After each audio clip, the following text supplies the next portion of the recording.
Non confundas curta e corta. Son cousas diferentes. A ver, curto é o contrario de longo ou algo breve.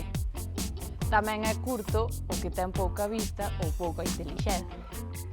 De curto sae curtametraxe, ou unha curta, e tamén un curtocircuíto.